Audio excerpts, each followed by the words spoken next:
안녕하세요. 취미로 콘트의 김철호입니다. 오늘 또 카톡방을 보니까 제가 알려드릴 만한 게 있더라고요. 그래서 질문을 해결해 볼까 합니다. 10시에 종가를 어떻게 가져오는지에 대한 질문이었는데요.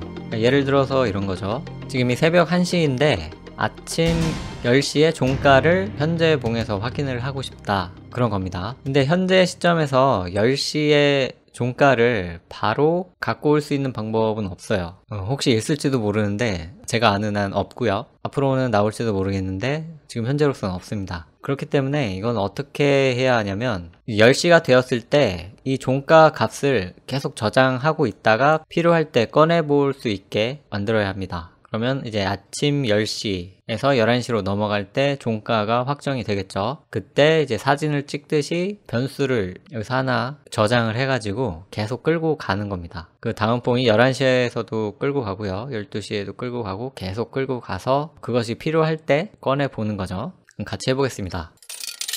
그러면 이 10시일 때 사진을 찍듯이 어떻게 변수를 가져오는지 해보죠. 물론 저는 이 스크립트나 뭐 다른 프로그래밍을 많이 해봤기 때문에 어떠한 프로그래밍 언어든지 시간에 관한 변수나 함수나 그런 것들이 있다라는 사실을 알고 있어요. 그렇기 때문에 파인스크립트에도 그런 시간에 관련된 함수나 변수가 있을 것이고요. 근데 아무런 지식이 없으면 찾지를 못하죠. 그럴 때는 레퍼런스라고 부르는 사전이죠. 사전을 찾아보시면 됩니다. 레퍼런스는 이 파인스크립트, 파인 에디터에 이 더보기가 있어요. 더보기를 누르시고 여기 파인스크립트 레퍼런스가 있습니다. 이거를 누르시면은 이렇게 파인스크립트에서 쓸 수 있는 함수나 변수들, 그리고 연산자들 뭐 이렇게 찾아볼 수가 있어요. 그리고 그 밑에 이제 팝업이라고 되어 있는 것을 선택하시면 창이 이동하는 게 아니라 이 파인 에디터에서 볼 수가 있죠. 아니면은 이렇게 파란색이나 빨간색으로 표시된 것들은 내장 함수나 변수들이기 때문에 컨트롤 키 누른 상태에서 마우스 클릭하시면은 그것에 해당하는 설명을 바로 볼 수가 있는 거죠. 여기에서 바로 찾기를 해가지고 이제 시간에 관한 함수니까요. 뭐 타임이라든지 날짜, 이어, 월은 뭐 month, 일은 뭐 day, 뭐 시간은 hour, 분은 minute, 초는 second, 뭐 이런 식으로 시간에 관련된 것들이 있는지 먼저 찾아보는 겁니다. 있는지 없는지 이제 모르겠는데 일단 그냥 찾아보는 거예요. 뭐 타임이라든지, 그러면 뭐 타임에 관련된 것들이 쫙 있죠. 그래서 눌러가지고 내가 이제 구현에 필요한 함수나 변수인가를 그냥 무작정 이제 찾아보는 거죠.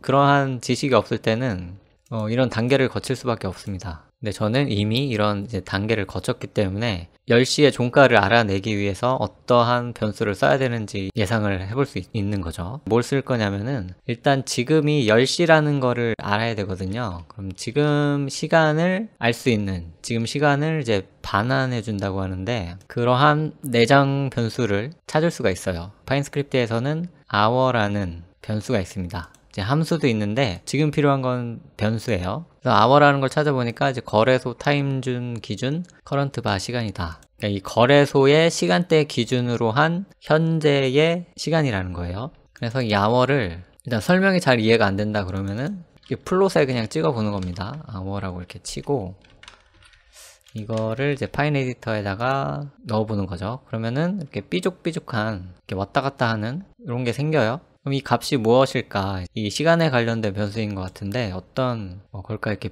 보면은 여기서 이제 0에서 출발해 가지고 여기 값을 보시면 되죠. 0에서 출발해서 23에 끝나요. 그럼 0에서 출발해서 23에 끝나는 거면 24시간을 얘기를 하는 건가 보다, 이렇게 생각해 볼 수가 있죠. 이 hour라는 값이 0을 갖게 되는 순간에 시간을 보면은 9시잖아요. 근데 이거는 이제 우리나라 기준 환산한 시간이고 이 거래소 기준으로 본다면은 이제 0시가 되는 거예요. 그래서 이거는 현재 거래소의 시간을 알 수 있는 거구나, 시간을 알 수 있는 변수구나 라고 생각해 볼 수 있는 거죠. 그래서 제가 그냥 이 hour를 쓰시면은 이 캔들의 시간을 알 수 있어요 라고 이제 설명을 간단히 해드릴 수도 있겠지만 그냥 처음부터 어떻게 뭐 시간에 관련된 거를 이제 생각해 가지고 넣어 보신 다음에 유출을 해 나아가는 그런 단계를 좀 설명을 해 드렸습니다.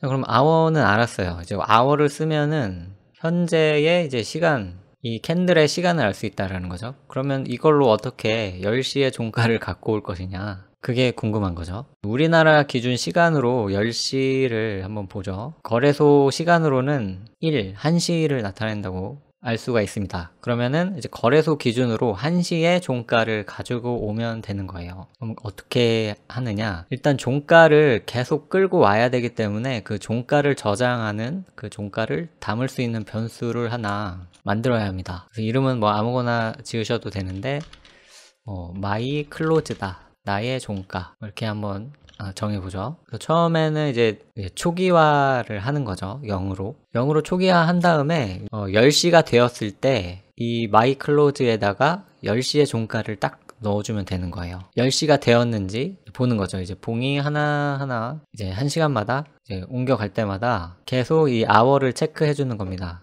현재 거래소 기준으로는 1시죠. 이 뒤에서부터 계속 이렇게 1시냐, 1시냐, 1시냐, 1시냐, 1시냐 이렇게 오는 거예요. 1시냐, 1시냐, 1시냐, 1시냐, 1시냐, 1시냐 이렇게 계속 오는 거죠. 1시냐, 1시냐, 1시냐 아니죠. 지금 22시죠. 다음 봉으로 왔어요. 1시냐, 아니죠. 23시죠.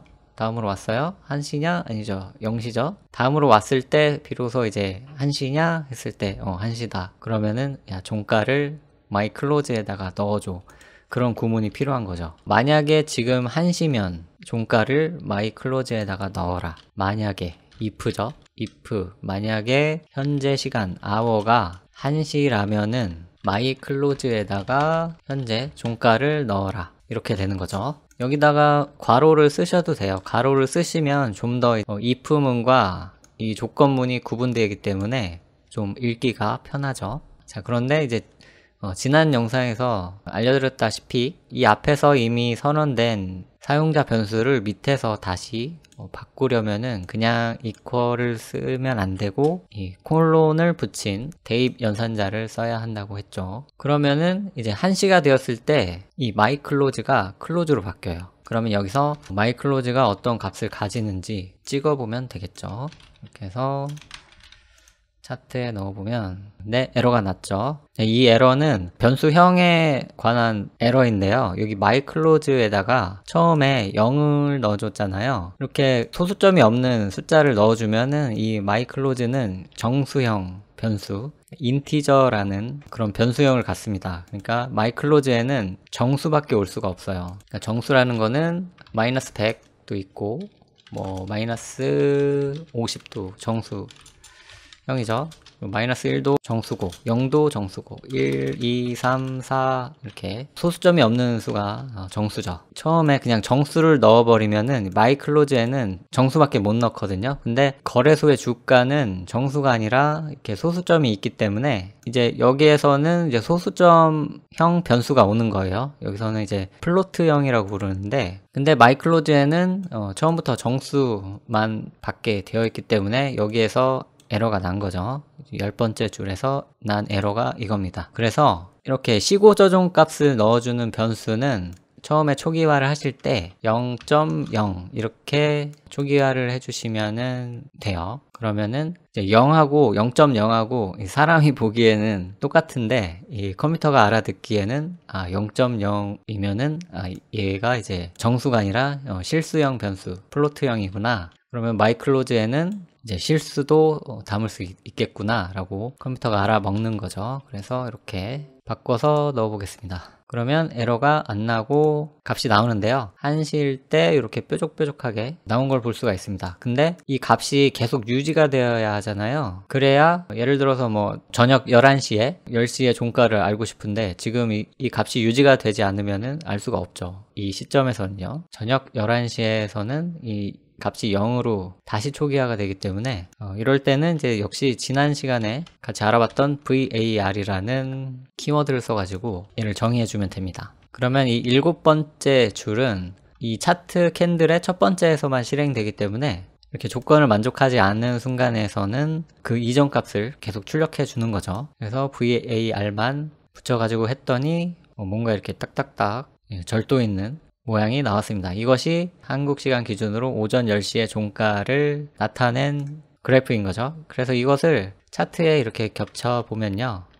자, 차트 겹치실 때는 이 지표를 클릭한 다음에 끌어가지고 이 차트 위에다가 놓으시면 됩니다. 놓으시고 이 눈금자가 기준이 다르기 때문에 눈금자 마우스 오른쪽 클릭하시고 모든 스케일 하나로 뭐지 오른쪽에 하시면은 이 눈금자가 통일되는 거죠. 그래서 쭉 보시면은 이 오전 10시에 종가, 양봉이니까 종가가 위에 있겠죠. 그래서 이 오전 10시에 종가가 계속 이어지는 것을 볼 수가 있습니다. 그리고 이제 다음날 10시가 되면은 그날 10시에 종가가 또 계속 이렇게 이어지는 거죠.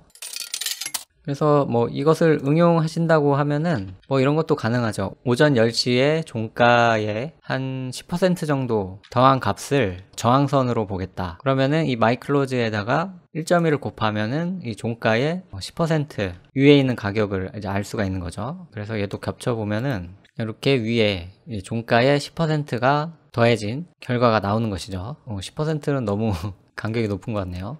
그러면 5% 1.05를 곱해가지고 겹쳐보는 거죠. 그래서 이 저항선을 뚫으면은 나는 돌파 매매를 하겠다, 아니면은 역추세로 여기서 숏을 때리겠다, 그런 식으로 활용을 해볼 수도 있겠죠. 그래서 이렇게 오전 10시에 종가를 가져오는 것을 간단히 해봤고요. 오전 10시가 아니라 11시다 그러면은 이 거래소 기준으로는 2시간일 테니까 여기다가 2라고 쓰시면 되겠죠. 그리고 한 가지 말씀드리면 이 조건문 아래 이 실행문 앞에는 4칸을 딱 띄워줘야 돼요. 한 칸을 띄워주셔도 안 되고 2칸도 안 되고 3칸도 안 되고 반드시 4칸을 띄워줘야 이 앞에 조건문에 해당하는 실행문으로서 인식이 됩니다. 이렇게 스페이스바로 4칸 띄셔도 되고요. 아니면 탭키 눌러서 떼셔도 됩니다. 그리고 실행문이 2줄 이상일 때는 밑에 엔터를 치셔가지고 여기에다가 또 쓰시면 돼요. 예를 들어 종가가 아니고 고가도 갖고 오고 싶다 그러면 이런 식으로 쓸 수가 있겠죠. 위에 이렇게 이런 식으로 써줄 수 있을 겁니다. 그리고 이제 실행문이 아니고 다른 또 새로운 내용으로 이어가신다 라고 하면은 앞에 띄시면 안 되고 띄어쓰기 없이 여기서 계속 플롯이라든가 이런 것을 이제 써주시면 됩니다. 사람들이 보기에는 띄어쓰기 하나 안 하나 상관이 없는데 컴퓨터는 이렇게 띄어쓰기 한 걸로 판단을 하기 때문에 반드시 지켜주시고 새로운 줄로 쓰실 때는 앞에 띄어쓰기 없이 하셔야 된다는 거 알아두시고요. 이렇게 해서 오늘은 특정 시간에 종가를 가져오는 방법을 간단히 알아봤습니다. 방법은 여러 가지가 있을 거예요. 이러한 방법도 있고 다른 방법으로도 구현할 수 있을 겁니다. 또 질문이나 또 궁금한 거 있으시면 댓글 달아주시고요. 저는 다음 시간에 더욱 유익한 내용으로 찾아오겠습니다. 고맙습니다.